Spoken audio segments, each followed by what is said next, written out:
If you open a history book, you will almost certainly find a terrifying statistic. The average life expectancy for ancient humans was around 30 years. It sounds horrific. We picture a world populated entirely by teenagers and 20-somethings, where 35 was considered ancient and gray hair was a biological miracle. It makes us feel incredibly lucky to live in the modern world with our vaccines, hospitals, and grocery stores. But this famous statistic is actually a massive mathematical trick. Ancient humans did not turn into dust at age 30. In fact, if you managed to survive childhood, your chances of living to a ripe old age of 70 or 80 were surprisingly high. So, why does the data say they died so young, and what was actually killing them? The confusion comes down to a single mathematical concept: average life expectancy at birth. This is an average of every single person who died, from newborns to grandmothers. And in the ancient world, the biggest killer by far wasn't old age, predators, or disease. It was childhood.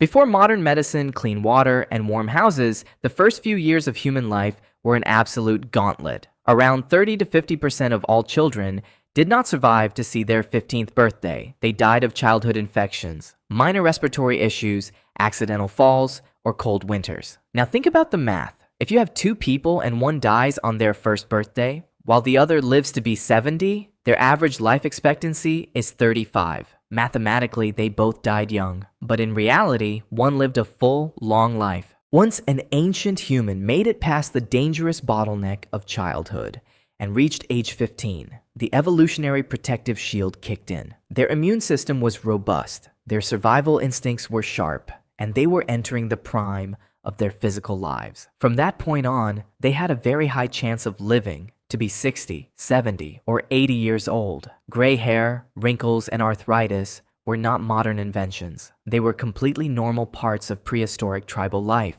But life was still precarious, and when they did die in their prime, it was usually from things that we would consider incredibly minor today. The biggest weapon in nature's arsenal wasn't a saber-toothed cat, it was the microscopic world. Before the invention of penicillin in the 20th century, a simple cut was a game of Russian roulette. You are hunting, your foot slips, and a sharp stick scrapes your ankle. Today, you wash it, put a band-aid on it, and forget about it. Prehistorically, that scratch could easily become infected. Without antibiotics, bacteria could enter the bloodstream, cause sepsis, and kill a healthy 30-year-old in a matter of days. A simple tooth abscess, a bad cavity that got infected, could do the exact same thing, traveling to the brain or the heart with lethal speed. For women, there was an even deadlier milestone: childbirth. Before modern obstetrics, sterile environments, and C-sections, giving birth was one of the most hazardous activities a human could undertake. If the baby was breached, or if hemorrhaging occurred, there was very little a tribe could do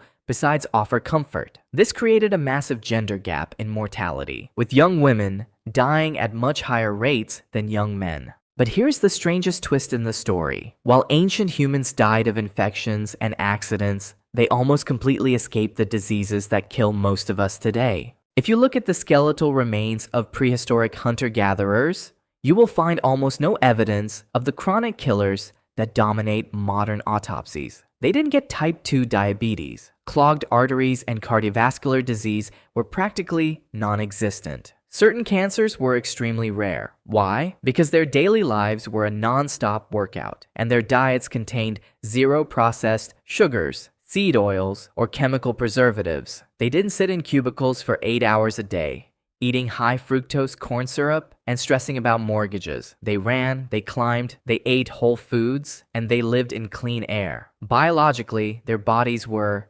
incredibly healthy. They just lacked a defense against bacteria. Our modern world traded one set of dangers for another. We successfully built a shield around our children, dropping infant mortality rates to historic lows and ensuring that almost everyone gets a chance to reach adulthood. We conquered the scratch, the toothache, and the dangerous childbirth.